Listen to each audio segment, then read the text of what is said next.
je la présente d'un mot, vous la connaissez, elle est directrice générale de l'aménagement de la ville de Bordeaux.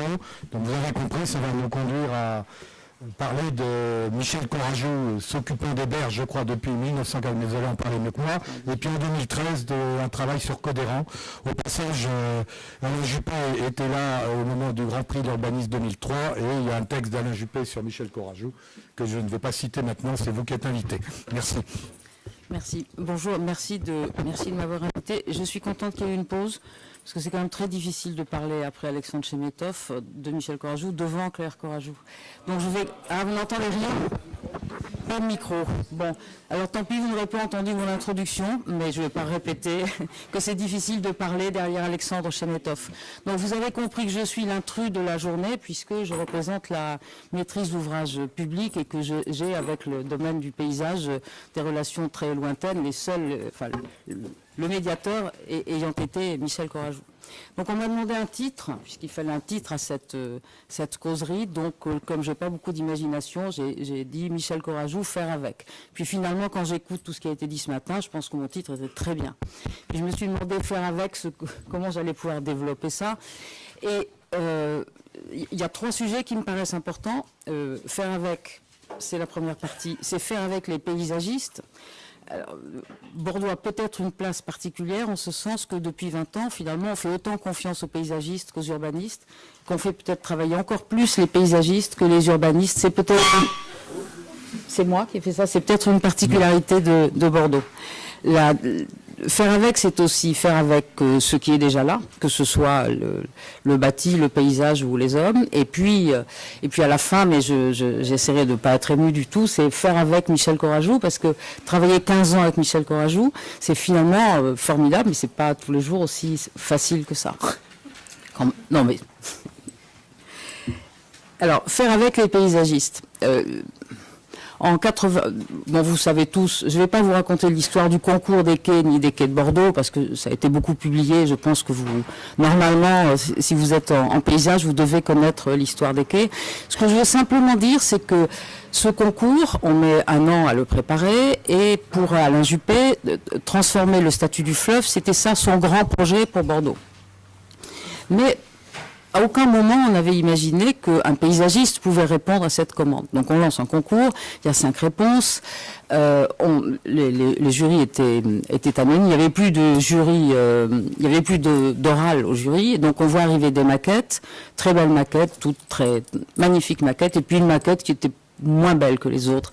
Les couleurs n'étaient pas terribles, et cette maquette, elle était couverte d'arbres. Et donc Alain Juppé, devant cette maquette, dit « elle est vraiment intéressante, mais quand même tous ces arbres ». Et donc il fait une chose qui aujourd'hui est devenue banale. Les membres du jury peuvent voir les maquettes, mais on a 3 jours pour réfléchir. Et donc on regarde les maquettes le vendredi, mais le jury n'avait lieu que le lundi ou le mardi suivant. Et il est allé sur les quais et il a fait...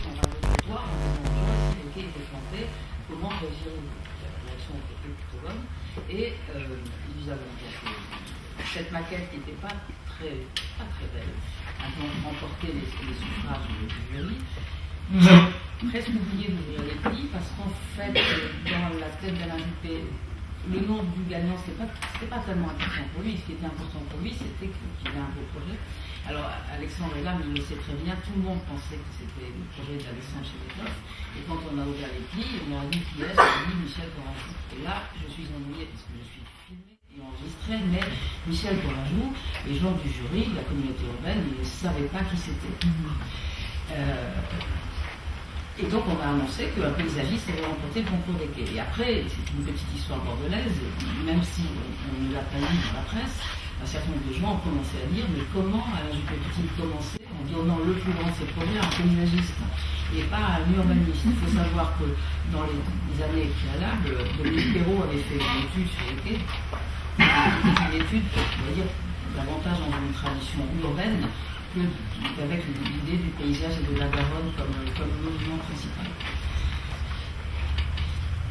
Et c'est sans doute parce que le projet de Michel Courajou pour les quais est un projet très juste, je pense que c'est peut-être ça le bon mot, C'est sans doute parce qu'il est très juste que du coup, on s'est mis à regarder Bordeaux et son paysage, le mot franchement n'existait pas dans nos têtes avant, de façon différente et notamment à la rive droite. Alors Michel disait que finalement ces quais c'était ceux de la rive droite, puisque c'est en emménageant ceux de la rive gauche qui avait permis de découvrir la rive droite, ce qui est tout juste. Et du coup, on s'est mis à faire une très grande confiance aux paysagistes parce qu'ils nous apportaient quelque chose qui n'était pas du tout dans notre culture, ni dans la culture urbaine traditionnelle des élus. Et je pense que c'est parce que le projet des quais est un projet parfaitement adapté à Bordeaux que du coup, on a spontanément très confiance dans le regard qui pour nous au départ paraissait décalé, mais qui ne l'est plus du tout aujourd'hui, d'hommes de l'art qui nous parlent d'abord du paysage. On a mis 10 ans à découvrir que l'ADN de Bordeaux, c'était la Garonne et le paysage, et pas le patrimoine bâti 18e magnifique. Donc il y a une espèce de changement de paradigme, et ça c'est Michel Courajou qui le permet. Du coup, il y a un changement dans l'image mentale que les Bordelais se font de leur ville, qui lui est dû, ainsi qu'à Michel Desvignes, qui reprend ce travail, qui le modifie et qui travaille, lui, sur la grande périphérie. Et c'est ce qui nous a amené, par exemple, à lancer des études d'archéogéographie. J'ai vu que les cahiers du paysage traitent d'une des études d'archéogéographie de Cédric Lavigne. Et c'est ce qui fait qu'aujourd'hui, pour ceux qui connaissent Bordeaux, tout le territoire de la rive droite, en fait, il va être structuré par le paysage et absolument pas par de grands tracés urbains. Et que tout le territoire de Bordeaux-Nord, sur lequel Cédric Lavigne a travaillé, Rem Koolhaas a travaillé, Michel Desvignes a travaillé. Aujourd'hui, on va le structurer par la reconstitution du bocage. Ce sont des milliers d'hectares pour lesquels on considère qu'on est dans un territoire métropolitain qui n'obéit pas du tout au mode de fer ou d'extension de la ville de Bordeaux, mais qui est fondé sur le paysage. Donc pour nous, Michel Courajou, il est celui qui nous permet et qui permet aux élus de voir la ville et la métropole de façon très différente. Et du coup, depuis 15 ans, tous les plus grands paysagistes français travaillent ou étrangers travaillent à Bordeaux et dans la communauté urbaine. Par la suite, Vincent Feltès a lancé l'opération 55 000 hectares pour la nature, ce qui fait que je pense que nous sommes très bien dotés en gens très talentueux qui nous aident à comprendre le paysage. Donc faire avec les paysagistes et puis après tout simplement faire avec. Michel a travaillé sur 2 sujets extrêmement différents. Le premier sujet, c'est les quais.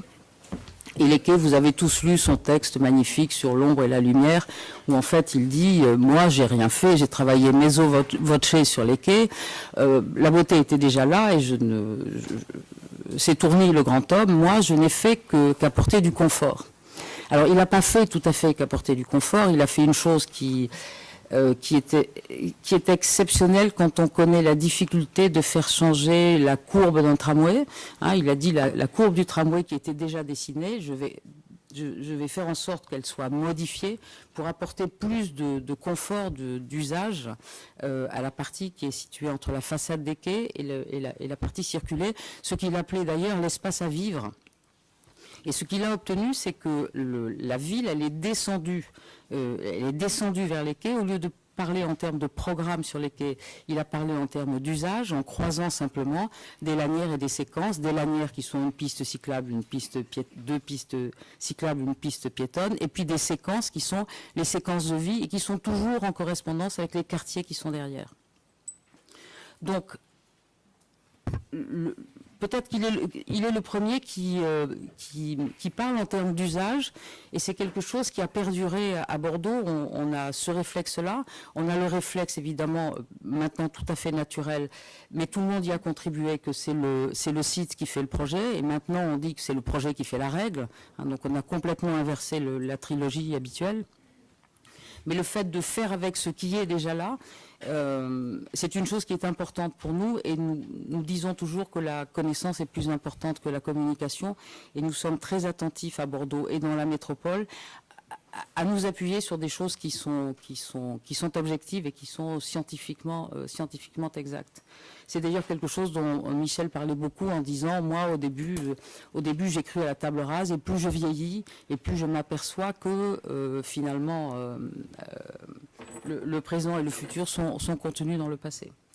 Alors, donc faire avec ce qui existe sur les quais, mais on lui a passé une deuxième commande en 2013 qui est très différente. À Bordeaux, pour ceux qui connaissent, il y a une commune qui a 40 000 habitants, qui a été absorbée par Bordeaux en 1965 et qui s'appelle Codéran. Donc c'est une ville, c'est une grande ville, 40 000 habitants. Mais c'est une ville qui a été largement abîmée par un PLU très permissif dans les années 80. C'était une commune résidentielle avec plutôt de grands domaines, de grandes maisons, de grands parcs.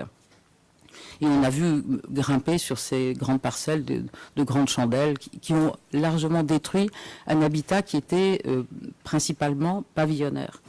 Donc on s'est dit qu'est-ce qu'on peut faire pour Codéran et comment on peut arrêter la dégradation de Codéran et comment peut-on essayer de rendre à Codéran une valeur différée pour dans 20 ans ou 25 ans.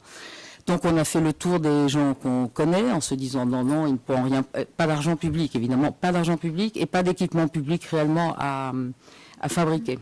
Donc, on a pensé que seul Michel Courajou pouvait peut-être, je ne sais pas, nous aider. Et donc, associé à l'agence d'urbanisme Grau, il a travaillé jusqu'à son départ sur Codéran. Et là, il a travaillé non seulement avec ce qui existait, mais il a également travaillé avec les habitants. Et il a travaillé avec les habitants d'une façon beaucoup plus intense et beaucoup plus intéressante encore que sur les quais. En fait, quand il est arrivé, on lui a dit Codéran, ce sont des gens épouvantables, ils ne sont jamais contents, ils adorent leurs pavillons qui ne sont pas forcément quand même dignes d'être classés au patrimoine mondial, on n'a pas d'argent, c'est pas finalement pas si beau que ça, qu'est-ce que vous pouvez faire? Et lui, il a dit, écoutez, tout ce que vous me dites des Codéranais, c'est que finalement, ils sont très fiers de leur habitat individuel. Parfait, ils vont me prouver que leur ville est formidable. Donc on va commencer par faire des promenades avec eux. Donc il faisait une chaleur épouvantable, il était déjà très fatigué. On arpentait des rues dans lesquelles on ne voyait absolument personne, simplement des habitants qui nous faisaient visiter leur quartier.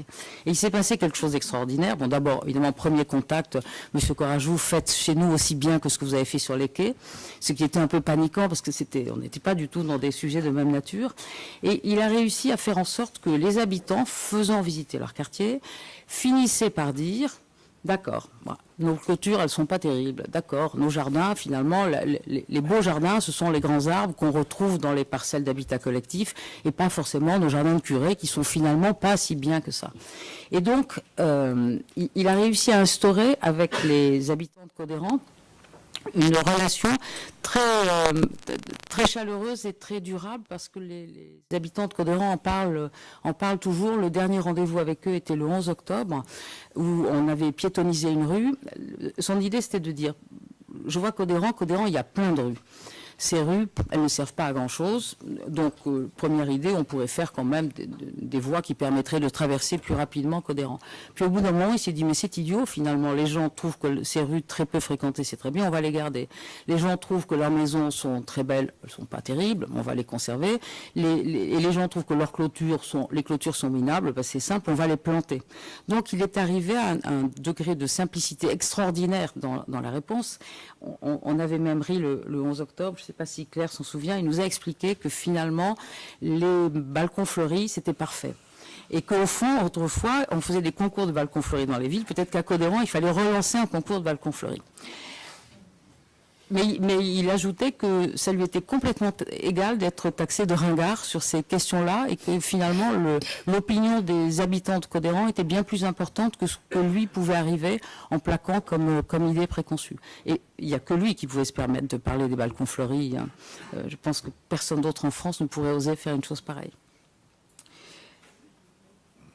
Donc, il nous a appris, alors on le savait déjà, mais il nous a appris. Et je pense qu'il a appris aussi aux autres urbanistes et aux autres paysagistes que même à Codéran, on a intérêt à faire avec les habitants. Et il disait, moi je ne fais pas grand-chose, ça revient tout le temps, vous l'avez tous dit ce matin, je ne fais qu'amplifier. Je ne fais qu'amplifier ce que les gens veulent, je ne fais qu'amplifier ce qui est déjà là. Et dans le cadre de Codéran, bien sûr, on a un résultat, c'est qu'on a modifié le PLU et qu'à Codéran, désormais, on ne peut pas monter au-delà de 7 mètres. Donc il a été ovationné, je pense qu'il aurait pu être président de Codéran tout de suite. Et la dernière rencontre, le 11 octobre, Donc il a fait ce qu'il faisait toujours, c'est-à-dire qu'il a harangué les foules avec une espèce de passion extraordinaire, et puis ce souffle très court qui donnait un aspect encore plus dramatique à ce qu'il disait. Donc il les a un peu secoués, il leur a dit en clair que leur clôture n'était pas belle, et Alain Juppé s'est pensé vers moi, il m'a dit c'est formidable, il n'y a vraiment que lui qui peut engueuler les gens et être remercié si moi je faisais la même chose, ça ne marcherait pas du tout. Donc il avait quand même, on a parlé tout à l'heure de sa générosité, il avait une espèce de capacité de don et de partage de son enthousiasme pour un sujet qui au départ aurait peut-être pas dû l'enthousiasmer, qui était formidable. Donc je voudrais terminer en disant que faire avec, il fallait aussi faire avec Michel Courajou. Donc on a appris à le découvrir. Alors il avait des qualités évidemment remarquables. Qu'est-ce qui nous a frappé le plus? D'abord, enfin peut-être que l'adjectif est mal choisi, mais moi je trouvais qu'il était insatiable. Quand il dit les quais, c'est les quais de la rive droite. Ça ne veut pas dire je veux aménager les quais de la rive droite, mais ça veut dire qu'il n'y a pas de limite. Alors, effectivement, en paysage illimité, il n'y a pas non plus de limite dans ce qu'il se sentait capable de faire. Et ça, c'était formidable. Ensuite, il était féroce. Il pouvait être absolument féroce. Alors j'ai remis à Claire des enregistrements de tous les interviews qu'on a fait avec lui. Alors c'est très drôle parce que tout le monde en prend pour son grade. Alain Juppé, Anne Hidalgo, Vincent Feltès. En fait, il a le plus souvent raison d'ailleurs. Et il avait la capacité quand il déjeunait avec Alain Juppé, de lui dire absolument tout ce qui n'allait pas, tout ce qu'il fallait qu'il fasse, tout ce qu'il aurait fallu qu'il ne fasse pas. Et ça, cette honnêteté, cette espèce d'ingénuité à se dire que je peux dire à n'importe quel politique ce que je pense, je peux même lui écrire si je ne suis pas content. Ça, c'est très rafraîchissant quand même dans le monde politique. Je pense que c'était une des raisons aussi qui faisait que le lien et l'amitié et l'admiration mutuelle que Alain Juppé et Michel se sont portés pendant 15 ans tenaient peut-être à ça, à ce que les politiques ne sont pas habitués à autant de franchise. Ensuite, il était à la fois utopique et faussement naïf, parce que si je reprends l'exemple de Codéran, il nous dit, une fois que les clôtures seront plantées, ça sera joli, et à ce moment-là, les gens peut-être vont se mettre à se promener dans les rues. Alors on l'a regardé, on lui dit, vous êtes sûr? Il a dit, je suis naïf, mais je ne suis pas naïf au point de ne pas savoir que je suis naïf. Donc en fait, il y avait ce mélange utopique, mais en fait utopique quand même extrêmement pragmatisme. Et ce pragmatisme qui consiste à dire, puisque je ne peux pas changer les choses, je peux au moins amplifier les désirs des gens, l'exemple des clôtures plantées. Ensuite, ce qui était de plus en plus frappant, me semble-t-il, c'est qu'il était de plus en plus libre. J'ai donné l'exemple des balcons fleuris, mais il disait, si l'habitat pavillonnaire, moi, j'aimerais pas y habiter, mais finalement, je ne vois pas pourquoi on ne pourrait pas considérer que des braves gens qui habitent dans des quartiers paisibles et dans des pavillons, pourquoi ce n'est pas honorable? Et si c'est ringard, c'est pas grave. De la même façon qu'il disait, mais il faut arrêter d'avoir peur de passer à côté de la modernité, c'est pas du tout grave si on passe à côté. Et ça aussi, c'est bien de sortir pour nous, de ne pas avoir du politiquement correct permanent quand on a en face de nous un maître d'œuvre. Je pense que pour les politiques, c'est très utile et c'est beaucoup trop rare. Alors, j'ai oublié une anecdote formidable pour sa férocité. Il parlait des ingénieurs. Alors, il y a une phrase que j'ai beaucoup aimée. Il disait, les ingénieurs, ils font toujours des rues qui feignassent, très compliquées, et ils s'imaginent que parce que c'est compliqué, c'est paysager. Donc voilà, tout le monde en prenait pour son grade. Je voudrais terminer en disant deux choses. D'abord que je pense qu'il serait sensible à ce que je dise que les quais, c'est lui, Claire Courajou et son équipe, parce qu'il nous reprenait toujours quand on disait Michel Courajou, en disant mais il n'y a pas que moi. Il y a quelque chose qui nous a appris et qui là encore me paraît très heuristique, c'est qu'il dit du conflit naît la civilité. Et moi, je trouve que dans nos métiers, en tout cas dans le mien, cette phrase, elle est fondamentale parce qu'effectivement, si on démarre par du conflit et si on est intelligent, on va finir par de la civilité. Je suis sûre que pour Codéran, c'est une bonne application. Alors, je voudrais vous passer les quais, je vous les commande pas avant, après, vous comprenez. Le tram, c'est trop vite. Est-ce que vous y voyez quelque chose ou rien? Rien?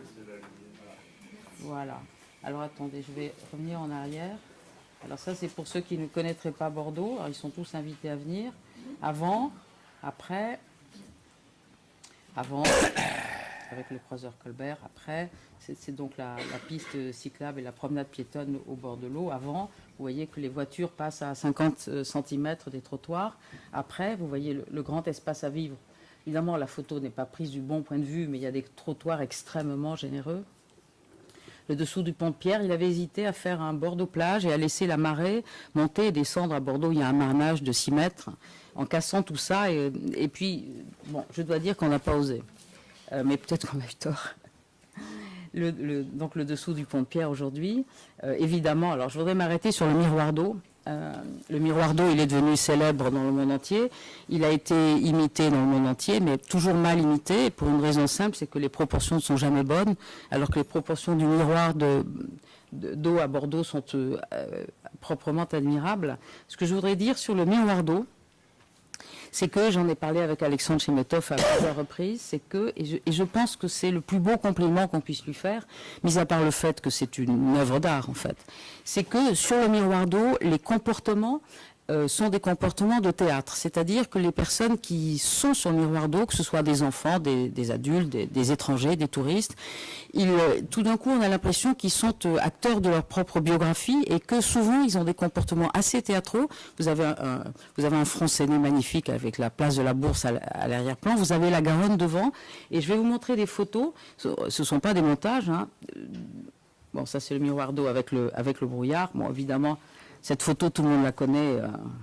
Il s'était beaucoup battu pour que sur la place de la Bourse, il n'y ait pas de distributeur de tickets de tram. Et donc Alain Juppé l'avait suivi et le patron du tram était hystérique de rage en disant « mais vous encouragez la fraude ». Il avait dit « oui, c'est pas très grave ». Et donc il n'y a toujours pas de distributeur de tram sur la place de la Bourse. Bon, voilà quelques images du miroir d'eau.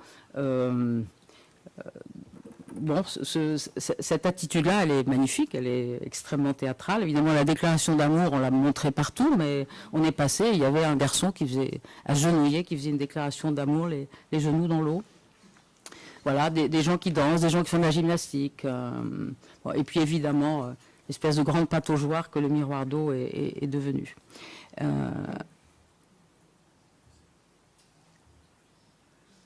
Voilà quelques images de Codéran, mais on n'a plus le temps. Je voudrais... Alors, voilà les dernières images de Codéran le 11 octobre. Michel avec Suzanne Eliasson de l'agence Grau et Claire derrière, toujours discrète. Alain Juppé, et là, on partait déjeuner. Je pense qu'il lui expliquait qu'il fallait mettre des géraniums dans les balcons. Et puis voilà les dernières images. Alors on est tous, je ne vais pas verser dans l'émotion, mais on a tous été très émus parce qu'il a fait son dernier discours assis. Il a parlé pendant 20 minutes et il a rien lâché quoi. Jusqu'au bout, il leur a expliqué. Voilà, on aime bien cette image. C'est dans un jardin à Codéran qu'on voudrait transformer en restaurant. Donc voilà, je pense que je pense qu'on lui doit beaucoup. Je pense que la ville de Bordeaux lui est très reconnaissante, mais je pense que ce qu'il y a de plus formidable, c'est que à Bordeaux, quand vous parlez de Michel Courajou, tout le monde sait qui c'est. Alors que les gens ne connaissent pas les noms des urbanistes, ils ne connaissent pas le nom des architectes, ils ne connaissent pas, mais où que vous alliez, vous dites Michel Courajou, et tout le monde dit « Ah, Michel Courajou ». Donc je pense que rien que pour ça, la ville de Bordeaux peut lui être reconnaissante. Voilà, merci.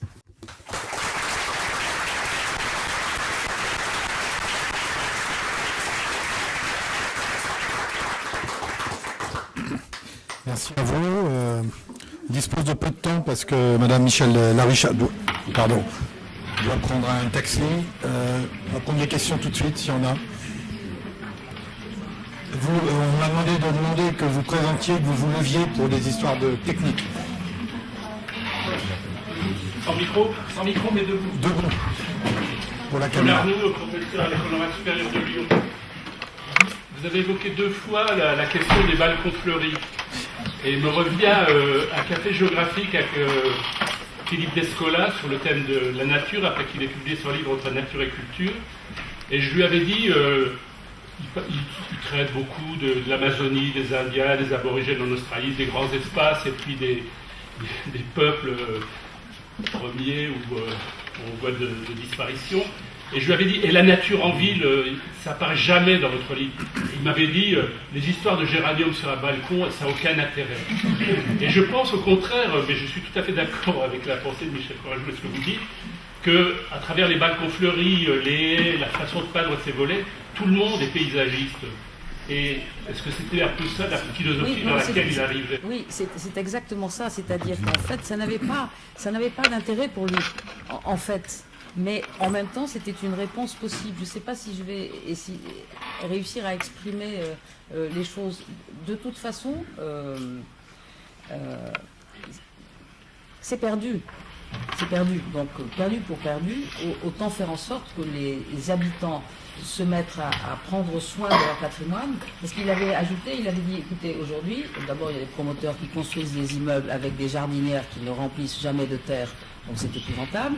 Et puis quand un bâtiment finalement n'est pas sauvable, autant le noyer sous les fleurs et la verdure. Et finalement, M. Dupont va voir que M. Martin a mis des belles fleurs, et il va faire la même chose pour avoir des fleurs encore plus belles. Mais je n'ai pas dit que ce qu'il proposait faisait partie d'une pensée. C'était une réponse très pragmatique et qui était au plus près de ce que les gens souhaitent et aiment. C'est tout. Il n'y avait évidemment aucune valeur de doctrine. Je peux rajouter Bien quelque sûr. chose, c'est qu'il voulait dire que dans les nouveaux bâtiments qui se construisent à Téhéran, il y a un point d'eau qui soit sur le balcon ou la terrasse elle-même, de façon à le problème pour les gens, les habitants, c'est d'aller transporter des seaux d'eau c'est une question d'entretien. Si dans les nouveaux bâtiments on est d'emblée, on obligeait les promoteurs ou les architectes à avoir un point d'eau sur la terrasse elle-même, ça simplifiait l'entretien et ça permettait au fond de... Merci. Question? Est-ce que vous n'avez pas le sentiment qu'il y a une sorte de parallèle, au fond, entre cette histoire de Codéran et le comportement des gens de la miroir d'eau? Comme si le déjà là, ça incluait aussi une manière de magnifier non seulement les lieux, mais les gens qui sont. C'est cette espérance de dire qu'au fond, on pouvait rendre, c'est peut-être un maximum, mais qui est peut-être au fond quelque chose qui finit par rejoindre des domaines qu'on croyait différents chez lui. Les photos que vous montriez, là, des gens dans le miroir d'eau, on a le sentiment que, oui, c'est un théâtre, mais en même temps, c'est comme si tout d'un coup, il se présentait, il était eux-mêmes magnifiés dans cet endroit. Et cette idée il y a une utopie là-dedans, effectivement, c'est de rendre, y compris le comportement des gens un peu gérants, qui pourrait magnifier la vie d'une certaine façon. Oui, si ce n'est que pour le miroir d'eau, en fait, les comportements ont été spontanés. Et personne n'avait pensé que ça allait se passer sur le miroir d'eau comme ça, parce que ça pourrait n'être qu'une pataugeoire. Et c'est pas que ça. Et au début, surtout, en principe, les personnes n'auraient pas dû mettre les pieds dans le miroir d'eau, puisque c'était un miroir. Mais premier réflexe des gens, évidemment, ils ont sauté dans le miroir d'eau et ils y sont restés. Alors que Codéran, sans être emphatique, c'est essayer finalement de dire aux gens, vous êtes fiers de votre quartier, eh bien allez-y. Hein, mais c'est artificiel, c'est lui qui a essayé de... Mais c'est la bonne approche, parce qu'on ne peut pas éternellement dire aux gens, vous habitez dans des pavillons qui ne sont pas de bonne qualité, ça finit par avoir un côté... Il avait fait une conférence au musée des arts décoratifs. Je pense qu'on a l'enregistrement, je ne sais pas s'il n'est pas sur le CD, je vous le passerai. Il a dit, voilà, j'ai un aveu à vous faire, toute ma vie, j'ai pensé qu'à moi, et maintenant que je suis vieux, je pense aux autres. Et en fait, il leur a dit ce que vous dites, Alexandre. C'est-à-dire qu'en fait, il leur a dit, très bien, devenez acteur de votre propre vie à Codéran, vous avez des pavillons, ils sont magnifiques, puisque c'est votre choix, et puisque c'est là-dedans que vous vivez. Moi, ça m'intéresse. et on n'aborde jamais les choses comme ça. On essaie désespérément d'expliquer aux gens qu'il faut vivre dans du collectif, qu'il faut densifier la ville, on est tellement recouté sur notre idéologie urbaine que le fait de tenir ce discours inverse, alors les politiques aiment ça parce qu'en même temps c'est une démarche participative, mais c'est moi, je ne considérais pas que c'était ça ce que disait Michel. C'est pas une démarche participative. Il disait à chaque personne en tant que personne, allez-y, quoi. Il ne s'adressait pas au collectif. Hein. Moi, j'entendais qu'il s'adressait à chaque personne et que c'est bien comme ça que les personnes l'entendaient. C'était un dialogue singulier entre Michel Courajou et elle. Question ? Oui ?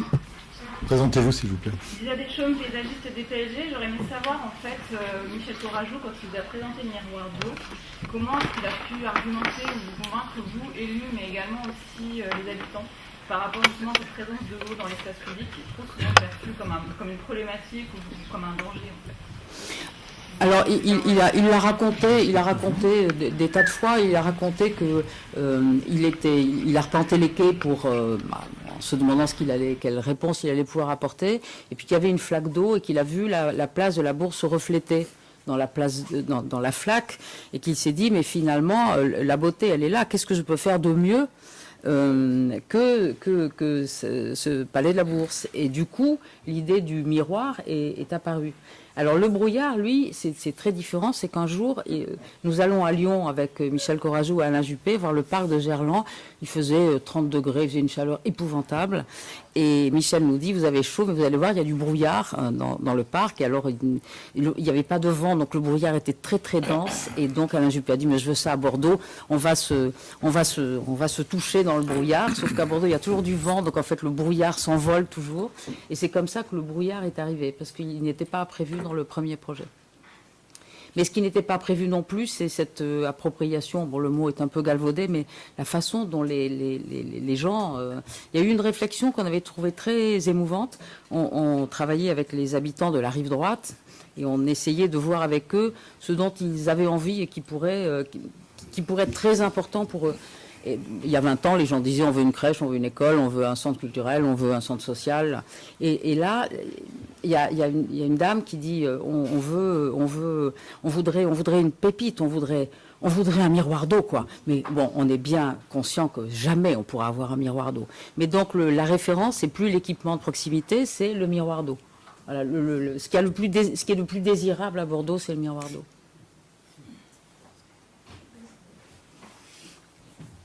Question.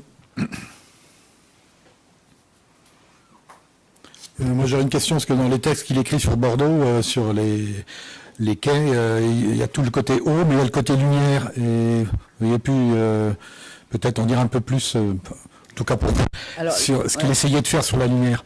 Alors ceux qui connaissent Bordeaux savent que les quais, c'est un endroit très dur. C'est un endroit très dur parce qu'il y a du vent, parce que c'est un fleuve qui est quand même un fleuve assez méchant, qui est jaune, hein, qui n'est pas bleu, avec un marnage important, avec des courants importants, et qu'on peut avoir très très très chaud sur les quais ou on peut avoir très très très froid. Et donc sa première idée, c'est je vais apporter du confort. Il se dit je vais apporter du confort. Je dis ça, mais je pense que Claire serait bien plus qualifiée que moi pour en parler. Je vais apporter du confort par l'ombre. Il y avait une chose qui m'avait beaucoup frappé. Il avait raconté que il venait d'avoir un petit-fils et il l'amenait au jardin du Luxembourg et qui regardait comment se comportaient les personnes sous les ombres différentes des différents arbres. Et moi qui suis de la campagne, je sais qu'on ne fait pas la sieste sous un noyer parce que ça tue, mais ça tue parce que le soleil passe entre les feuilles. Et donc il avait présenté les quais sous cet aspect-là en disant, d'abord je ne veux pas de plantation d'aliments, je veux qu'on puisse dire j'habite à côté de l'érable ou j'habite à côté du cerisier, qui donne d'ailleurs des cerises. Et puis il voulait que, comme il se préoccupait essentiellement des usages, il voulait qu'il y ait des usages différents en fonction des arbres qui allaient être plantés. Et alors, ce qu'il a dit le 11 octobre, quand on déjeunait, il a dit, mais les quais, personne ne sait comment sont les quais. C'est dans 30 ans. Vous vous souvenez quand il a dit, c'est dans 30 ans que vous verrez que les quais de Bordeaux seront magnifiques. Et on a tous conclu que dans 30 ans, on ne serait plus là. Mais il dit, c'est dans 30 ans que je serai jugé, parce que c'est là qu'on verra de vrais usages différents qu'en l'ombre des arbres, parce que les arbres sont très variés, et donc c'est jamais la même qualité d'ombre. Et c'est là-dessus qu'il a gagné le concours, et jamais on avait entendu quelqu'un, d'abord le texte était magnifiquement bien écrit, mais on n'avait jamais entendu quelqu'un manier à la fois la grande échelle et le grand territoire, et déboucher sur la qualité de l'ombre, hein, la taille de la tache sombre quand il y a du soleil, quoi. C'est cette espèce des extrêmes qui se rejoignent était magnifique. Une dernière question, éventuellement? Non. Bon, on ne va pas abuser de votre temps, parce que je sais que vous prenez le train. C'est bon, ça va être génial. Juste un mot, je voulais vous remercier quand même en tant que politique, parce que vous l'êtes, d'avoir abordé le problème du conflit, parce qu'on a évoqué la générosité polémiste de Courajou, mais n'oublions pas que le conflit fait partie de la culture urbaine, ce qu'on appelle la police, POLIS, c'est faire... on a d'autres sens, si on parle de démocratie, que de pacifier les conflits. Et il n'y a pas la ville propre ou la ville impropre, il y a une ville plus ou moins pacifiée. J'espère, et apparemment, c'est ce qui se fait à Bordeaux. Voilà. Merci.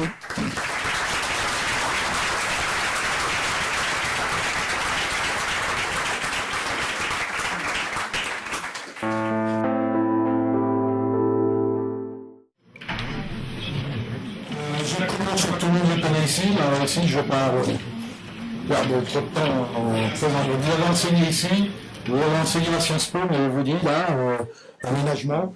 Et puis j'ai rappelé d'entrée de jeu que vous faisiez partie du trio qui a écrit sur le nôtre, avec Madame Rose qui est ici, je crois.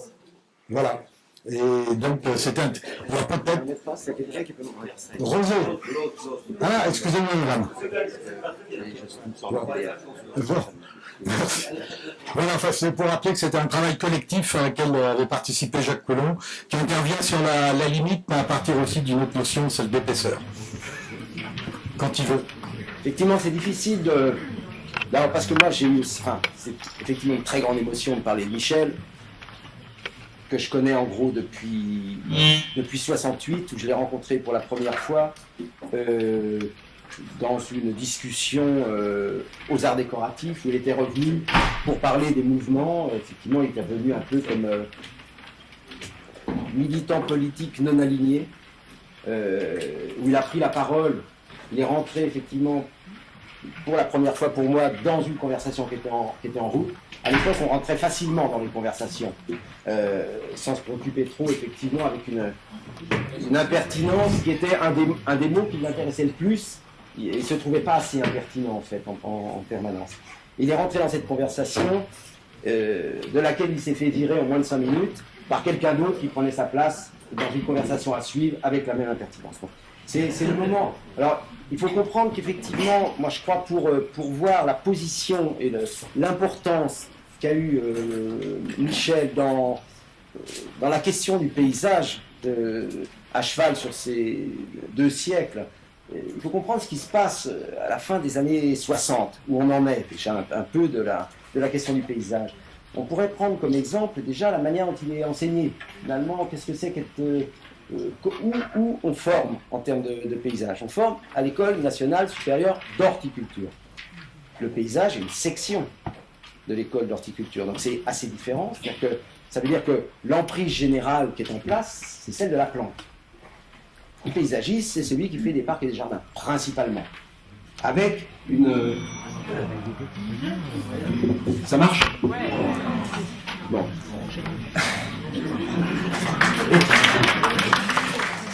Et pour tout le monde, effectivement, à cette époque, le paysage n'est pas lié, en fait, à l'aménagement. Le paysage, pour tout le monde, c'est ce qui est naturel. Et d'ailleurs, les gens qui aiment le paysage craignent l'aménagement. L'aménagement, c'est le contraire du paysage. Le paysage, c'est ce qui se fait seul, qu'il soit complètement naturel ou agricole, campagnard. Mais ça se fait tout seul. Ça, c'est une notion assez importante. Donc, on s'installe dedans. Et on voit que ces vieilles notions-là, elles perdurent un tout petit peu trop, même maintenant. On pense qu'on s'installe sans toucher. En fait, c'est peut-être pas tout à fait ça. Et c'est un moment où, effectivement, ce qui commence à exister, c'est l'espace vert. C'est-à-dire qu'autour des grands projets d'urbanisme, à l'occasion des grands projets d'urbanisme, apparaît la nécessité de faire ce qui se passe autour. qui est dénommé espace vert. Il faut savoir que c'est quand même une notion monstrueuse. Imaginez que les architectes, on appelle ça un espace gris. On serait quand même un petit peu étonné. Je veux dire, l'espace vert, c'est rien. C'est l'indéfinition. Et ça pose l'interrogation effectivement, il y a une interrogation. Qu'est-ce que c'est que d'aménager? Qu'est-ce que c'est que cette notion d'espace vert? On ne sait pas. Et en français, je le dis souvent parce que c'est important, quand on ne sait pas nommer, c'est qu'on est en face de l'innommable. Et l'innommable, c'est pas très positif. Ça veut dire tant qu'on n'a pas cerné les notions, ben, ça vaque dans des choses qui sont pas terribles. Alors, il faut comprendre aussi que toute la société a complètement changé dans ce regard. La prudence qu'on a. Parce que Michel, c'était tout, sauf quelqu'un de prudent. Bon, en 1960, il est déjà à 2 paquets de stupéfiants par jour. Bon. Toute sa vie, il s'est pas économisé. Il a effectivement donné beaucoup, pris tous les risques, tout ce qui était de l'ordre de la prudence l'agaçait a priori, donc toutes les limites, puisque c'est le titre, finalement, venons-en à cette question du paysage. C'est-à-dire que l'idée de la limite, c'est l'idée de la protection, ou de la finitude, ou des choses qui s'opposent. Et je pense que ça a été sans doute la chose qui a le plus traversé la pensée, parce qu'elle touche aussi bien l'échelle du territoire que l'échelle des détails, que l'échelle de la constitution du projet. Parce que vous pensez quand même, ce qui sous-tend la vie de Michel, c'est l'idée que le projet règle tout. Le projet est totalement rédempteur. C'est-à-dire que, quelle que soit la manière dont les choses sont posées, le projet va s'en débrouiller. Et d'une certaine manière, aucune règle ne l'intéresse, ou plutôt, il y a sans doute à lutter contre beaucoup de règles. Et au fur et à mesure que se découvre l'idée du paysage, commence à se constituer un paquet de règles, un paquet d'interdictions, des histoires de limites. Alors, pour comprendre aussi ça, il faut savoir d'où il vient. Parce que comme par hasard, à ce moment-là, je dirais les 2 gros perturbateurs qui vont engager le paysage en autre chose que ce qu'il est, sont des gens qui ne viennent pas du monde du paysage. Michel, comme Alexandre Larblé, il sort des arts déco. Non seulement il sort des arts déco, mais il aborde le paysage à partir de son rôle de patron dans une agence d'architecture, qui était la UA. Donc il engage sa réflexion à partir de l'architecture, non pas contre l'architecture. Parce qu'à ce moment-là, commence aussi à y avoir des slogans où effectivement le paysage arrangerait la question de l'urbanité et de la ville. C'est un moment où on oppose, j'avais fait une petite liste, on oppose effectivement le parc à la ville, parce qu'on oppose le silence au bruit, parce qu'on oppose ce qui est sain à ce qui est pollué, parce qu'on oppose le repos au travail, parce qu'on oppose le calme à la vitesse et le naturel à l'artificiel. Mettant en face que, effectivement, l'artificiel est là, dans ce cas-là, présenté comme une espèce de face négative de ce qui est culturel. Il arrive à ce moment-là, effectivement, venant d'un monde que normalement, tout paysagiste traditionnel combat, qui est celui de l'architecture. Et en même temps, au même moment, l'autre personnage très fort qui va jouer un rôle que tout le monde connaît, c'est Jacques Simon. Et Jacques Simon, il vient effectivement du social et de l'observation, c'est-à-dire de la photographie, avant tout. Et on va avoir, comme faisant redémarrer l'école du paysage, 2 personnages qui sont des personnages atypiques et qui ne viennent pas du sérail horticole, en tout cas. Voilà. Donc ça, c'est extrêmement important. C'est le moment où tout d'un coup, on va se rendre compte que le paysage, c'est pas que cette question-là, et peut-être même que c'est tout sauf cette question-là.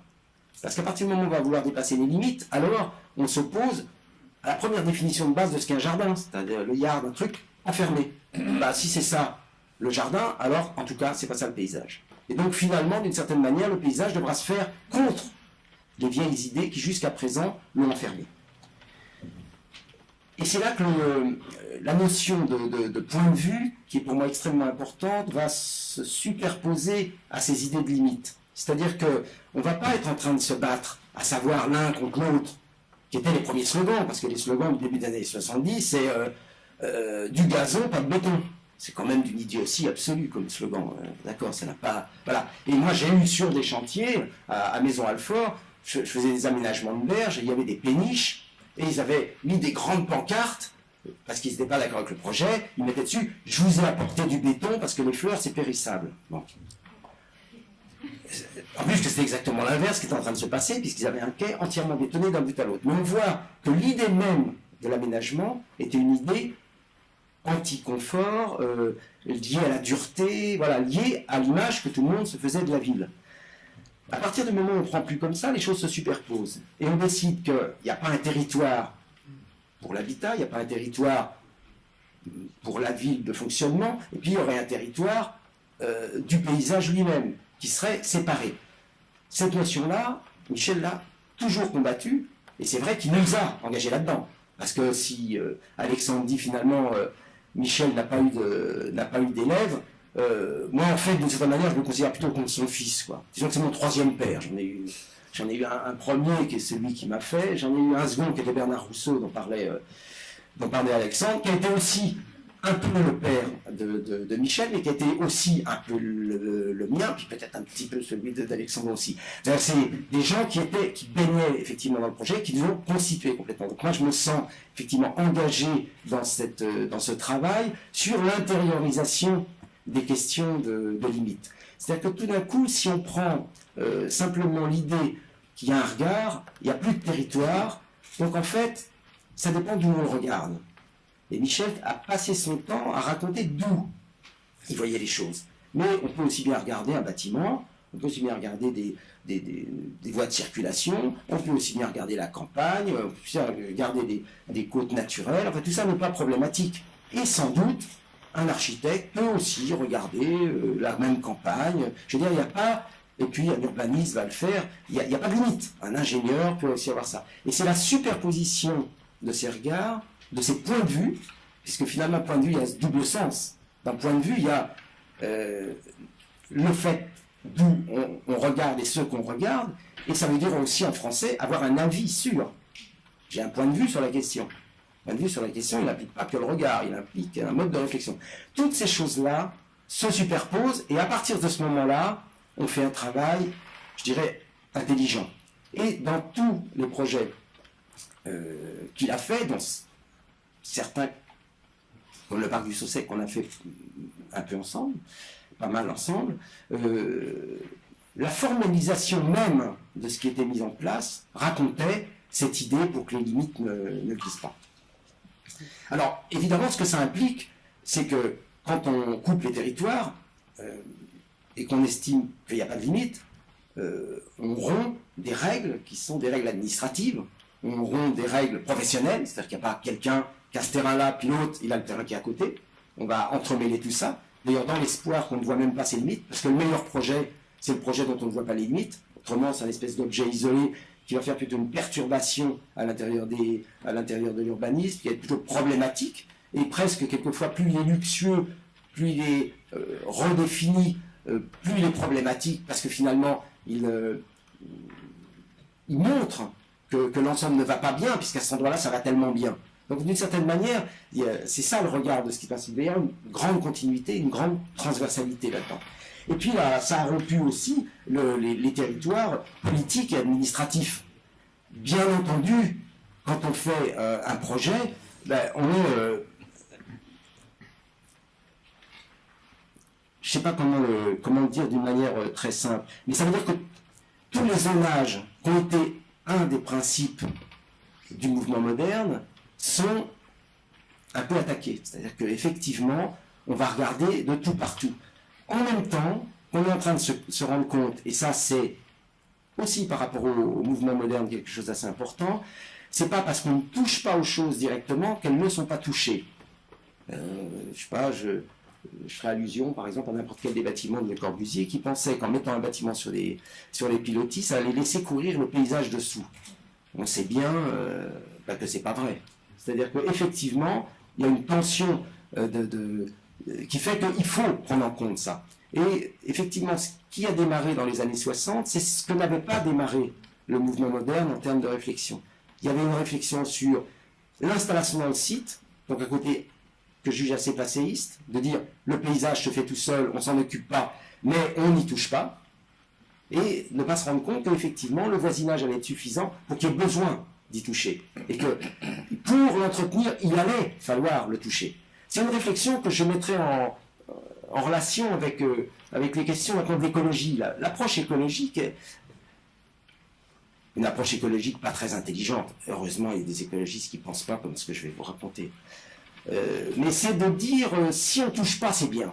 Moins on touche, mieux c'est. Et toutes les situations de blocage sont des situations qui valorisent le territoire en place. Ça n'est pas parce qu'on regarde un territoire et qu'on regarde son devenir possible, s'il est laissé seul, que ça soit le seul devenir envisageable. Il y a une relation avec la question de programme. Une relation aussi avec la manière dont on est arrivé à cette situation. C'est vrai que bloquer, par exemple, isoler des terrains en décidant que c'est des paysages remarquables, ça veut dire quoi avant tout? Ça veut dire que les autres ne le sont pas, donc on va pouvoir faire n'importe quelle merde partout, sauf à cet endroit-là qui a été remarqué. Moi je dis que tous les paysages sont remarquables. Donc il n'y a plus de limite. Je ne suis pas d'accord pour tous les systèmes de protection.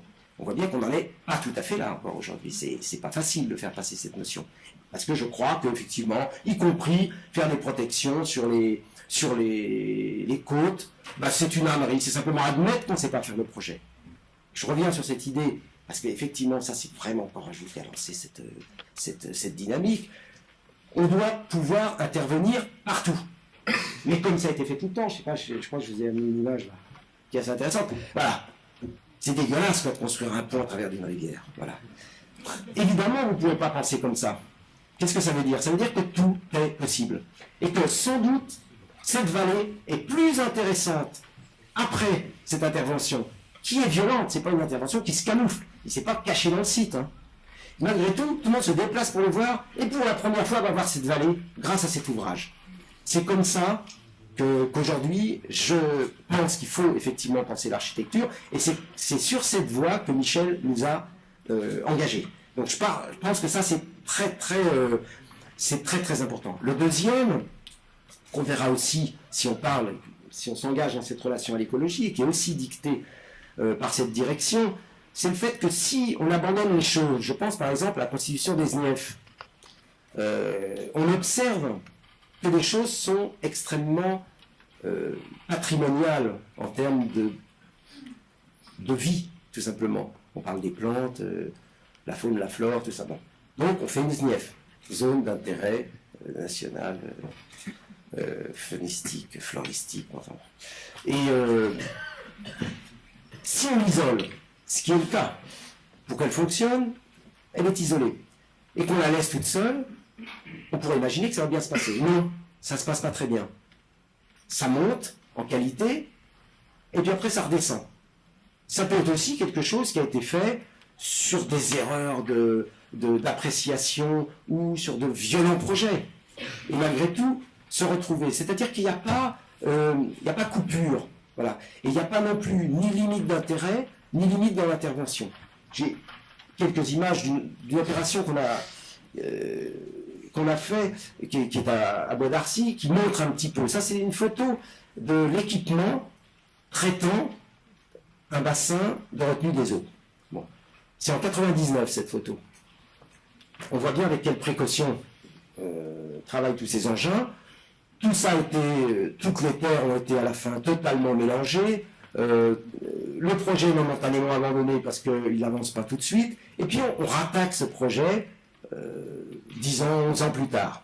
Bon, pour pouvoir faire une zone de logement. Donc, le bout, vous avez vu tout à l'heure, il devient très vite un lieu très riche, étonnamment. C'est-à-dire parce qu'il a été bouleversé pour des raisons écologiques hyper complexes, il y a une quantité de faune et de flore là-dedans qui devient exceptionnelle. On avait, je ne sais plus combien, 23 espèces déterminantes de SNIEF, ce qui est énorme en région parisienne. Et tout d'un coup, ça va devenu très riche. Alors tout le monde dit, on l'isole. Mais on l'isole parce qu'il y a de la richesse, parce qu'il y a de la finesse. C'est ça qui se passe dedans. Ça, c'est le même endroit que ce qui était balayé par les bulles 12 ans plus tôt. Mais en même temps, en réfléchissant avec des gens plutôt intelligents, là, il s'agissait d'Arnal, il dit attention, si on laisse tout ça, ça va se lignifier, ça va se recouvrir, et ça va s'appauvrir progressivement. On est à l'apex de la richesse. Donc ça va descendre. Donc il faut intervenir.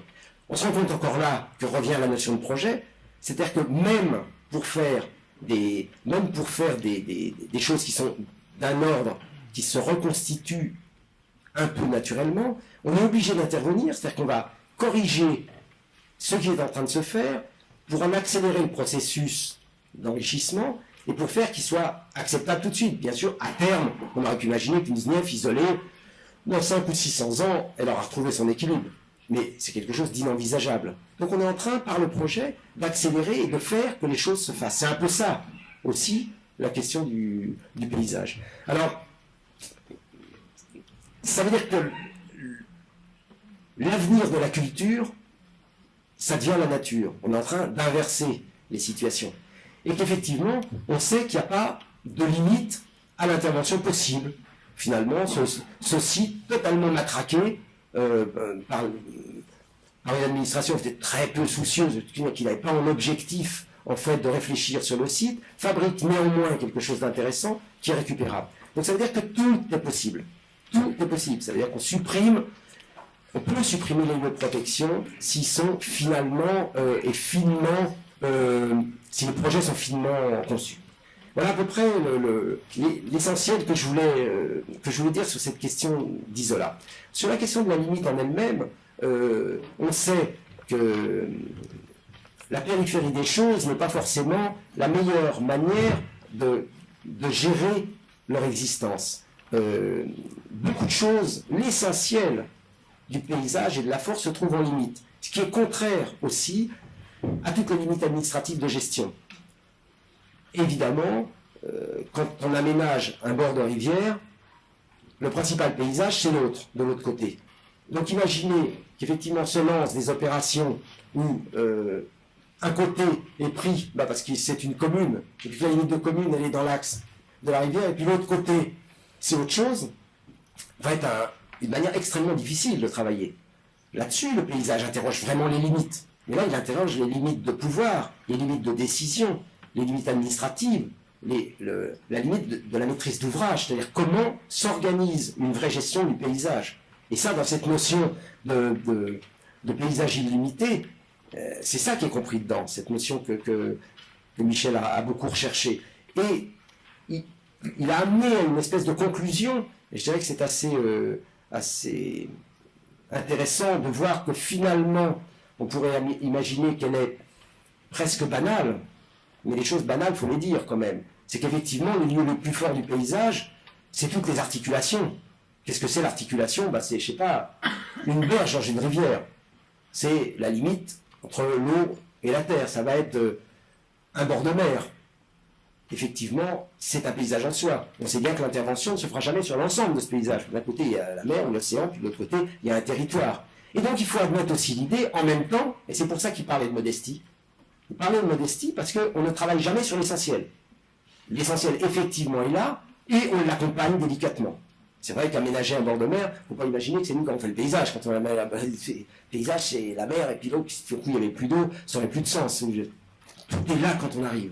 Mais effectivement, la manière d'aborder ça, c'est d'avoir la conscience que c'est là que ça se passe. Et je pense que c'est de là qui tire cette phrase, finalement, le paysage, c'est le lieu où le ciel et la terre se touchent. C'est quelque chose d'un rapport de contact qui va faire l'essentiel et qui, en même temps, sur lequel on a beaucoup de mal, en réalité, à travailler, mais qui nous aide à prendre conscience de tout ce qui est en place. À la suite de ça, je me suis rendu compte que, puisque Michel disait j'ai eu qu'un seul maître, c'est le nôtre. D'ailleurs, moi, il me disait toujours quand on travaillait, il me dit si tu hésites sur un truc, dis-toi qu'est-ce qu'aurait fait le nôtre finalement. Voilà. Ça montre en même temps la modestie et l'immodestie dans laquelle naviguent tous les concepteurs. C'est un petit peu difficile, effectivement, à raconter ça. Et je me suis rendu compte que, je vais passer directement à la fin, parce que j'avais des images, mais le temps est, à mon avis, beaucoup trop court pour pouvoir vous parler de ça. Je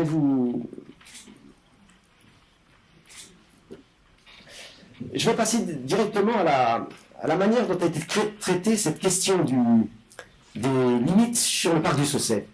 On voit ces images, on a l'impression que c'est un parc dessiné malgré tout un peu de l'intérieur. Il y avait un territoire, 200 hectares quand même, c'est-à-dire que la grande courbe qui fait périphérie, c'est 3,5 km, c'est une petite dimension, traversée par le RER avec la gare de Villepinte. Et ce qui a été recherché dedans, c'est sans arrêt. D'abord, on ne voulait pas qu'il y ait de clôture. Michel disait c'est ouvert, c'est ouvert, c'est ouvert. Et en même temps, la recherche se faisait pour voir comment ça communiquait et quelle influence allait se passer. Parce que s'il n'y a pas de clôture, comment s'organisent les espaces les uns avec les autres. Et là, on voit très bien que toute cette construction-là, qui sont des carrés d'1 hectare par 1 hectare, en fait, ils ont un rapport avec une construction urbaine. Alors que plus on s'éloigne vers la plaine de France, plus on avait des choses qui avaient plutôt hérité d'une certaine idée de la campagne francilienne. Et on voit dans le plan général que cette relation avec l'axe d'accès dans le parc, en fait, c'est la ville de Louis qui continue. Et ça, c'est très important, c'est-à-dire que la vraie limite se situe donc au-delà de la trame. Quand la trame commence à se dissoudre dans quelque chose qui a pris de l'importance et qui était les courbes de niveau. C'est la lutte entre la voie. Faut peut-être que je vous montre ça, parce que c'est un petit peu dur à voir quand même. Allez, j'ai un pointeur, s'il veut bien sortir de ma poche. Vous voyez ce qui se passe, c'est que l'influence urbaine s'arrête ici, au moment où on commence à se donner d'autres influences, qui sont celles de cette courbe, là, s'il me lâche, c'est pas bon. C'est la courbe de la rue, là, qui est une courbe de niveau du parc. Ça, c'est une courbe de niveau du parc. Par rapport à laquelle rayonnent ensuite les constructions du parc qui sont sous influence géographique. Donc on voit que la vraie limite, elle s'est construite un peu hésitante, mais sous influence urbaine. C'est pour moi extrêmement important. Je me suis rendu compte ensuite qu'effectivement, quand il disait il n'y a que le nôtre qui compte pour moi, eh bien qu'effectivement, il y a ça dans le nôtre. Par exemple, une image qui vous paraît... bon, on est dans le Luxembourg, on est dans le centre. Cette formalisation des niveaux, c'est pas une formalisation qui est sortie de la tête de l'autre en disant je vais faire des volumes, je vais faire ceci, je vais faire cela. C'est une formalisation totalement déduite. Tout ce qui vient de la gauche, au-dessus, vient du boulevard Saint-Michel. C'est la continuité parfaite, c'est le boulevard Saint-Michel.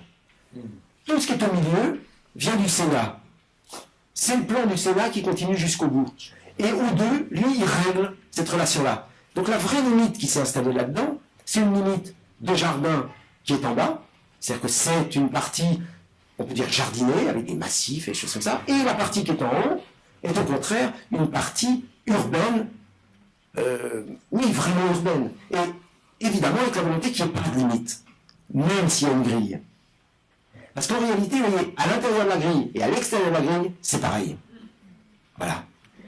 Il n'y a pas de différence fondamentale. C'est l'esprit inverse des buts de Chaumont, par exemple. On n'est pas dans un lieu qui s'isole parce qu'il n'aime pas la ville. On est dans un lieu, si possible, sans limite.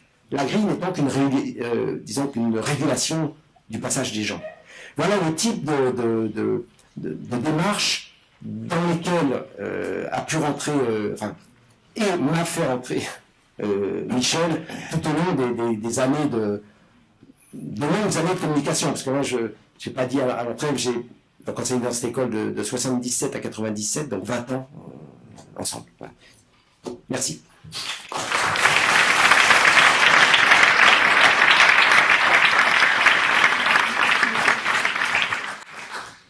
Merci pour cette intervention, qui à la fois s'inscrit dans la continuité d'Alexandre, assez personnelle, et puis revient sur les problèmes, je dirais, un peu politiques, parce que vous avez évoqué à la fois la limite paysagère et la limite administrative, avec quand même toutes les questions que ça pose. Ce n'est pas les mêmes exceptions, ni les mêmes points de vue, justement. Question, en se présentant, s'il vous plaît, je pense qu'il y a des propos qui étaient semi-polémiques qui devraient un peu susciter des réactions. Ici. Non ?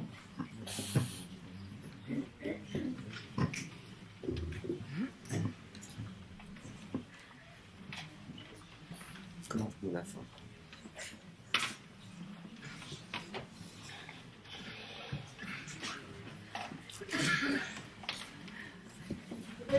Demander à Jacques qui précise un peu ce qu'il appelle la limite épaisse. Oui, non. Pour moi, c'est pas très clair. Fait que tu redéfinisses. C'est-à-dire que si on prend Si on prend l'exemple, effectivement, du parc du Saussay, on voit qu'un certain nombre de choses vont appartenir à un univers qui est celui du végétal, donc qui pourrait se nommer parc, qui chevauche complètement un univers structurel déduit de l'urbanité, et dans toute cette partie-là, on est dans une situation, personne ne sait passer la limite dont je parle, évidemment. Elle ne passe nulle part. C'est justement parce que ces limites ne passent nulle part, mais malgré tout qu'il y a effectivement une relation de glissement progressif, qu'on est dans cette notion de limite épaisse. Ben, elle est épaisse parce qu'en territoire, elle est très épaisse. En territoire, elle est très épaisse. La limite du Luxembourg, c'est sans doute ce qui se passe depuis la fontaine Saint-Michel, sur toute l'esplanade, jusqu'au moment où on tombe dans le centre du jardin. Toute cette limite-là, elle appartient encore à la ville, alors que tout d'un coup, quand on va tomber dedans, on va plus appartenir à la ville, il y aura une réorientation complète, et on se trouvera autrement. Et le traitement de ces épaisseurs, bah, c'est aussi... je ne vais pas rappeler tous les discours qui nous a tenus sur la constitution des haies, sur comment se faisait tout le travail qu'on a fait sur l'épaisseur des bords du tapis vert, dont on ne sait pas où il se limite. Est-ce que c'est la limite de l'herbe? Est-ce que c'est le premier rang blanc? Est-ce que c'est le rang des sculptures? Est-ce que c'est la ligne d'arbre? Est-ce que c'est le front taillé qui est derrière ou la masse végétale? On voit bien qu'on ne sait pas où définir ces choses-là. Le travail qui a essayé d'être fait, et qui à mon avis marche comme ça, il marche sur la ville. C'est vrai que ça contrarie des idées comme des notions qui sont justement de représentation et de seuil, comme les notions d'entrée de ville. Tout d'un coup, on nous expliquait qu'il y avait une entrée de ville, c'est-à-dire qu'on était en train de penser de façon Moyen-Âge un petit peu à ça. Il n'y a plus de porte, il n'y a plus de... Voilà, il y a que des choses qui glissent progressivement. Du coup, avec une remise en place aussi de critères comme la notion du périurbain, dont finalement, qu'on pourrait appeler périrural. Finalement, ça dépend dans quel sens on se place et d'où est le point de vue. Toutes ces épaisseurs-là, c'est sans doute là que se placent les choses. Aujourd'hui, par exemple, un des exemples qui peut donner du sens à ça, il y a un travail qui est fait à l'intérieur de la question du Grand Paris sur la Courneuve. Le parc de la Courneuve, qui est une vraie poche qui se limite, qui tombe sur des voiries, qui est bon. Et aujourd'hui, il est lancé l'idée qu'on pourrait le faire rentrer dans la ville. Faire rentrer dans la ville le parc progressivement. Sauf qu'évidemment, c'est difficile, alors qu'évidemment, c'est plus facile de faire un peu rentrer la ville dans le parc. Donc, ce qui est prévu, c'est effectivement des urbanisations rentrant dans le parc, de manière à ce qu'on profite du parc d'une manière urbaine. C'est-à-dire que les gens, tous les jours, vivant là, y aillent. Alors qu'aujourd'hui, c'est pas tout à fait ça. C'est vraiment une peau. Ces notions-là, on le voit pour en faire, selon les options de Castro, le Central Park parisien. C'est vrai que ces idées-là sont très fortes. Et elles définissent... Une chose que tu as effleurée et sur laquelle tu n'as peut-être pas le temps de... C'est la rupture de niveau qui existe chez le nôtre, c'est très bien, et dans l'exemple que tu as dit sur la rupture de plan entre la trame urbaine, c'est à un moment donné, la rupture de plan fait qu'on passe dans une autre épaisseur, pour reprendre ton terme, et c'est pas seulement l'espace vert, la ville, c'est la géographie qui permet qu'on passe dans un autre univers. Celui qui évoque la campagne, qui évoque le travail des paysans, et que d'un seul coup, cette trame urbaine d'Aulnay, elle s'arrête. Pourquoi? Parce qu'il y a une rupture de pente. Et ça, tu le sais très bien, parce que tu travailles aussi beaucoup dessus. Mais comme tu l'as effleuré, je pense que c'est très bien. Partie de ce que tu appelles la Oui. Bon, chacun a des questions, moins deux. Vous vous représentez, excusez-moi. Michel Audry. Je voudrais revenir sur la relation de Michel Courajou avec l'horticulture. Il est arrivé, c'est vrai, dans une école où le paysage était enseigné dans une toute section et où la question du jardin était extrêmement importante. Et lui et tout un petit groupe, dont Jacques Simon, ont senti la nécessité qu'il fallait effectivement sortir le paysage, ça n'était pas tout à fait d'ailleurs, de cette échelle du jardin et de ce poids aussi de l'horticulture. Et puis, si on regarde le parcours de Michel Courajou à travers différents projets, etc. Et dans l'enseignement également, il est venu à l'échelle du jardin. L'échelle du jardin l'a intéressé, de même qu'il a su s'entourer pour de nombreux projets de jardiniers écologues. Je pense à Gabriel Chauvet sur plusieurs projets. Gerland, par exemple, c'est un projet aussi qui repose en partie sur le passé horticole de ce site, qui était un site où il y avait des maraîchers. Il a voulu introduire ça, s'intéresser. Il y a un travail assez fin aussi sur les plantations, et notamment les fleurs, les parterres linéaires des quais de Bordeaux. Et puis, il a écrit quelques textes qui, pour moi, sont des leçons de paysage. L'horizon des cours. La cour, c'est vraiment un lieu fermé, urbain, où, par exemple, il n'y a pas tellement d'horizon et il a su s'accrocher et trouver des horizons dans les cours. C'est un très beau texte que je recommande aux étudiants. Ou encore cette leçon de paysage formidable qui est l'histoire d'un jardin dont le cordeau fut une cordelle à main. C'était le jardin de Pascal Moore. Et une leçon de paysage. On fait comment de l'échelle du jardin on peut tirer vers le paysage, mais comment on est aussi dans cette petite échelle du jardin. Voilà. Je vais faire un petit peu cette remarque, après, je ne sais pas si ça appelle une réponse. Si. Si. Parce que, non, mais je pense que ça, c'est le vieux démon de l'école, ici, le jardin. Il va falloir un jour se rendre compte, parce que si Michel disait « Venez voir ce que j'ai fait, on verra ce que ça donne dans 30 ans », alors allez voir les jardins, vous verrez ce qu'ils donnent dans 30 ans.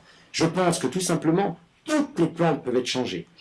Ce qui est intéressant, c'est le mode d'action, comment on s'installe dedans. Le reste est important aussi, mais il est important sur un court terme. C'est de l'événementiel. Je sais qu'aujourd'hui on parle beaucoup de... Le paysage, c'est pas de l'événementiel. C'est la gestion d'un temps très long. Dedans s'installera n'importe quoi. Qu'est-ce qui réussit au Luxembourg? C'est qu'on peut installer dedans un terrain de tennis et que ça ne casse pas le Luxembourg. Donc, vos histoires de jardin immédiat, c'est bien, c'est sans doute très bien. Si, mais sur Gerland, non, sur Gerland. La question des plantes, je parlais. Le jardin est en démon. Non, je pense, c'est pas ça. Non, c'est très important. Le jardin a envahi la question du paysage. Ramenons-le là où il est, il représente 1% des vraies questions. Voilà. Et d'ailleurs, les gens qui viennent en France visiter la France, ils disent la France est un beau pays, ils ne pensent pas à la succession des jardins qu'ils ont vus. Ils pensent à la France, comme bilan, comme campagne. Voilà.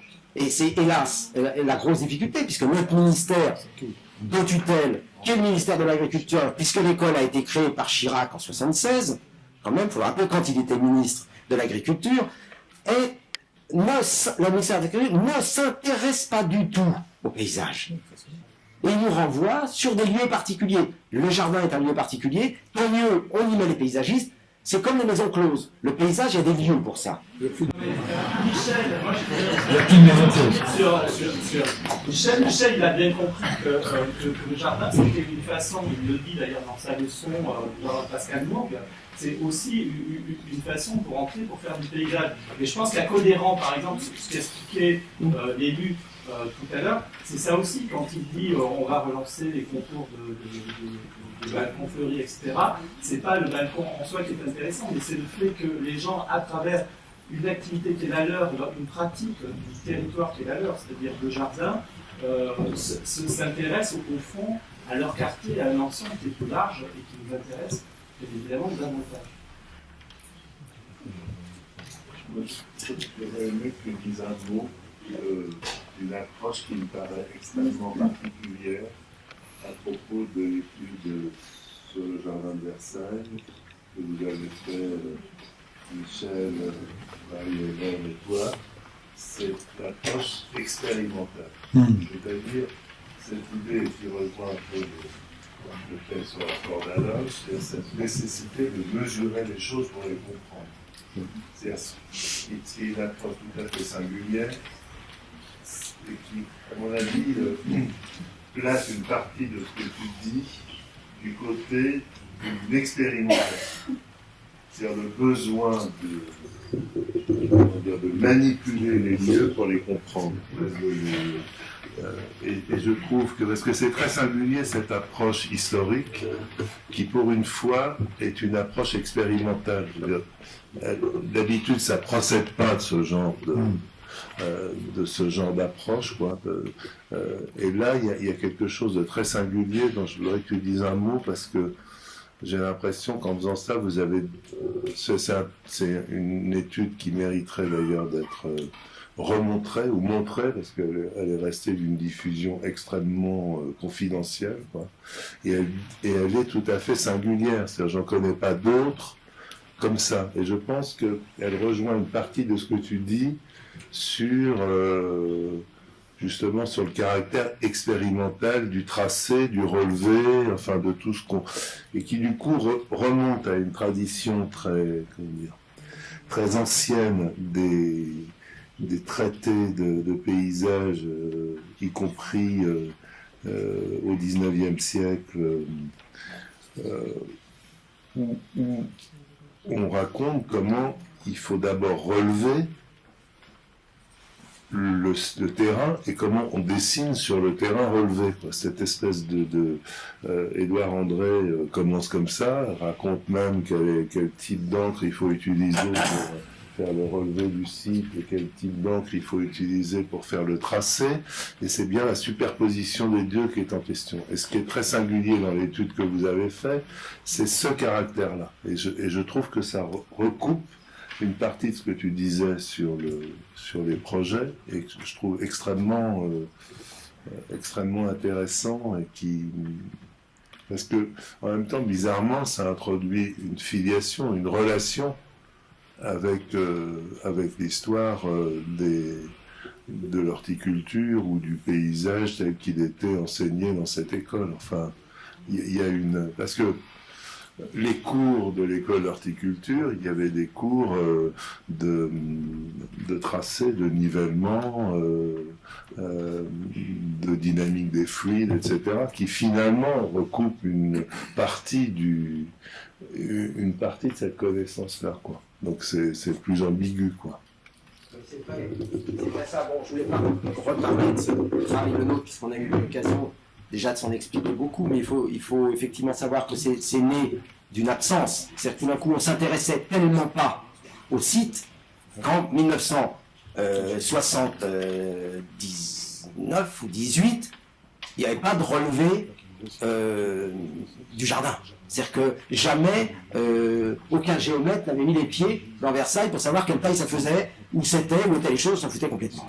C'est ça qui est... Alors qu'à cette époque-là, déjà, des relevés extrêmement précis architecturaux étaient faits sur tous les endroits importants. Et le parc de Versailles était considéré comme important, mais en même temps, et c'est pour ça qu'on a été lancé, effectivement. On s'est dit, il y a des choses, des espèces d'intuitions qu'avait eu Michel, il faut être clair, sur les différentes approches, et qu'on a tenté de vérifier d'une manière souvent archaïque, en mesurant nous-mêmes des choses, voilà, et en essayant de réfléchir sur les conclusions de tout ça. Mais d'une manière générale, il faut bien voir que ce travail-là, je suis très content qu'on dise que c'était un travail très bien, mais qui est passé aux oubliettes immédiatement, parce que surtout les architectes des monuments historiques ne voulaient pas en entendre parler, puisque quand il nous a reçus, bon, j'ai dû déjà le dire, mais c'était quand même assez marquant, il nous a dit, écoutez, tout ce que vous dites là est extrêmement intéressant, mais c'est sûrement faux, parce que si c'était vrai, quelqu'un d'autre l'aurait dit avant.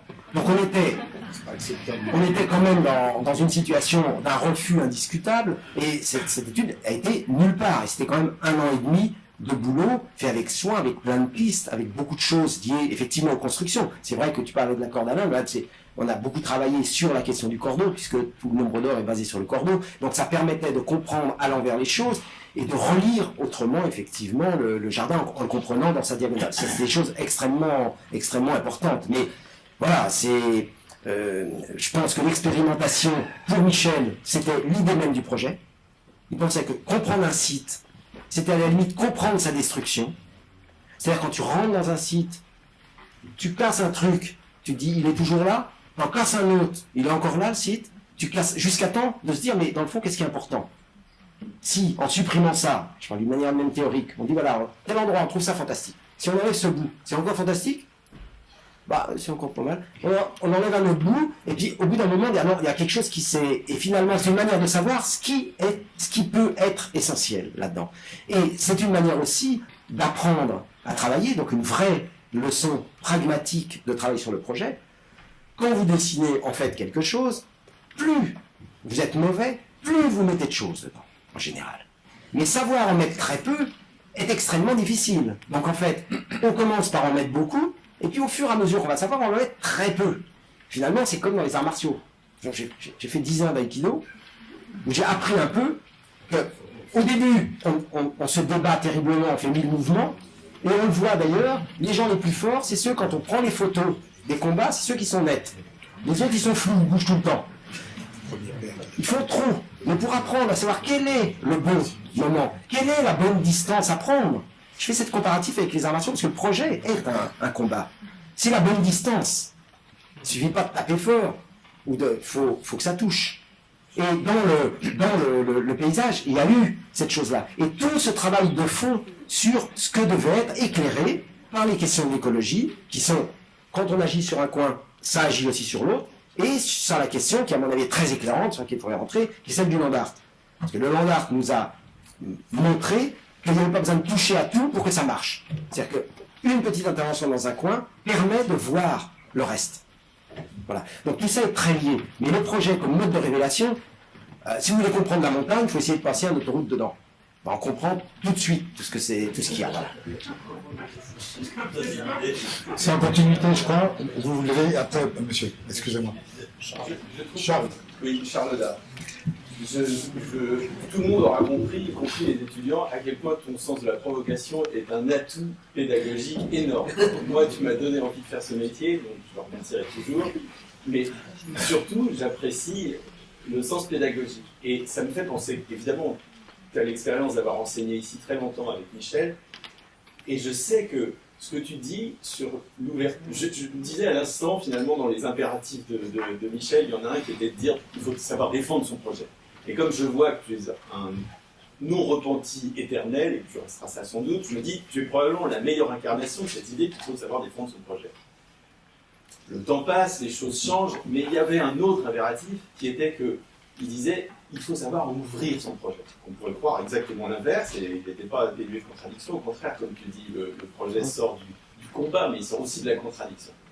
Et sur cette question-là, qui vient un peu en corollaire de l'idée que vient de dire Alexandre, c'est-à-dire que le projet, c'est aussi expérimental, c'est de la mesure, c'est l'épreuve du cycle. Il y a une autre chose, un peu dans le même, une autre figure, qui est que partager son projet, être capable de l'ouvrir, c'est aussi renoncer à la prétention du prestidigitateur.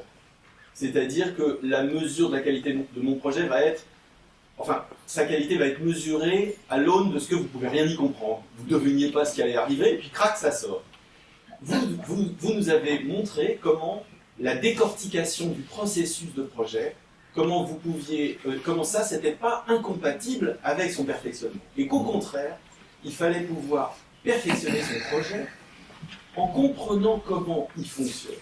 Et moi, je voudrais t'entendre là-dessus. Je voudrais savoir comment tu as aussi appris ça de Michel, c'est-à-dire que comment lui... Alors, c'est pas que de la générosité, c'est aussi une façon de concevoir la progression du projet, à mon avis. C'est une question très intéressante à laquelle je ne répondrai pas, parce que c'est... Alors, on reste 3 heures, voilà. Non mais c'est une piste, voilà. Ce sera pour une autre fois. Merci d'avoir posé. On note. Paul Arnoux. Sur le débat sur le jardin, je trouve que vous étiez un peu jardin du paysagisme, mais il y a d'autres échelles. Il y a des petits jardins partagés qui se créent en ville et qui sont des choses assez explosives et qui se ferment, qui deviennent souvent des idolâtres. Il y a souvent des trucs qui sont accaparés et puis on les ferme, ça arrange bien les municipalités. Excusez-moi, je remets un mot juste avant pour que vous parliez, juste parce que j'ai fait une erreur énorme. C'est de ne pas vous expliquer la différence colossale que je fais entre le jardin et le jardinage. Je défends le jardinage à fond, autant que je me méfie de la question du jardin. Voilà, on continue. Et c'était pour dire que Gilles Clément, qui est quelqu'un qui est un peu connu dans cette école, a quand même fait une exposition à Villette sur le jardin planétaire. Donc c'est pas que d'isolage, la petite chose, le jardin. Mais la question que j'avais d'abord au départ, c'est le nom, le maître de Michel Corajou et d'un certain nombre d'entre vous.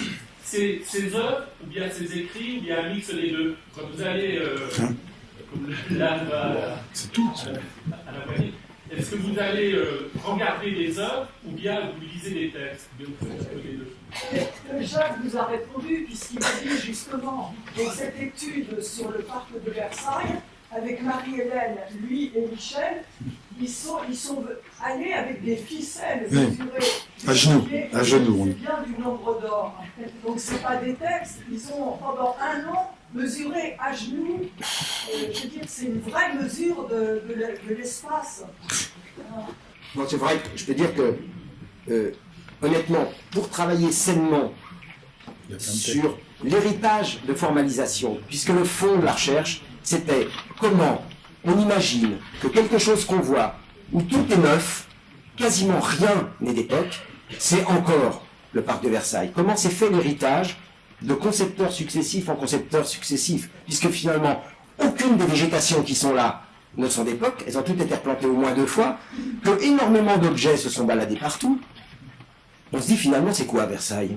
Je veux dire, même les formalisations n'ont pas été reprises. Là où il y avait des haies, il y a des arbres d'alignement. On voit donc que c'est l'héritage d'un concept et d'une intention. Et c'est ça qui nous intéressait derrière tout ça.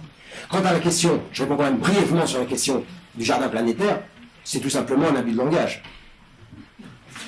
C'est pas un jardin.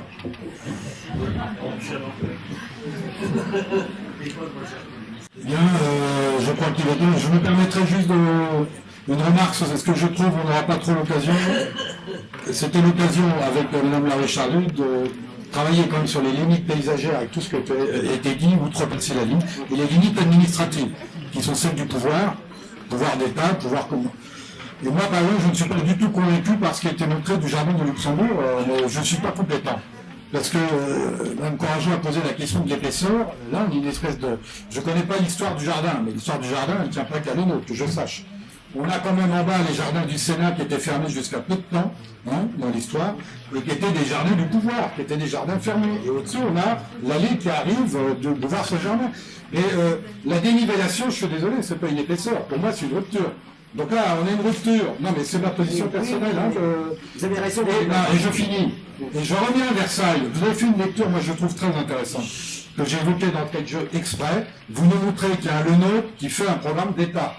Et cet État, c'est le pouvoir royal qui organise le territoire. Je suis désolé, vous dépendez encore du pouvoir d'État, quel que soit votre travail, la plupart du temps. On n'est pas à Nairobi, il y a encore des limites qui sont, on peut peut-être regretter. Mais de l'autre côté, vous avez montré la lecture diagonale.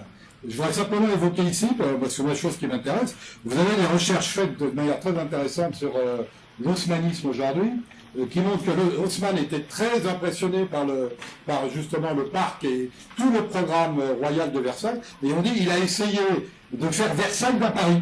Et je pense que c'est tout à fait juste. C'est pareil pour Brasilia. D'ailleurs, les modèles de Corbu sont très liés au parc de Versailles. C'est juste pour dire, moi, je reviens à Le Nôtre, que je trouve passionnant dans votre travail, c'est que vous avez quand même une confrontation entre un programme politique qui est un programme d'État, là, surtout en France, on a un pays à État fort, et vous avez votre travail diagonaliste que vous montrez chez Le Nôtre, mais tout ça, c'est en confrontation. Et on ne fait pas bouger les limites administratives comme ça, surtout en France. Voilà, c'est tout ce que je voulais dire, parce que moi, je trouve l'étude passionnante. Mais c'est vrai qu'on a un problème de nécessité, d'impertinence et de marginalité. C'est-à-dire qu'on est forcément à côté, on est totalement dépendant d'un pouvoir qu'on essaye d'influencer. Mais quand j'ai arrêté les 20 ans d'enseignement, je suis parti effectivement au cycle d'Urbat Sciences Po en me disant, je vois que ça fait 20 ans que je forme des paysagistes, je participe à la formation de paysagistes. Les choses ne changent pas très vite, mais je me rends compte qu'ils sont en train de répondre bien à des mauvaises questions. Qui pose des questions?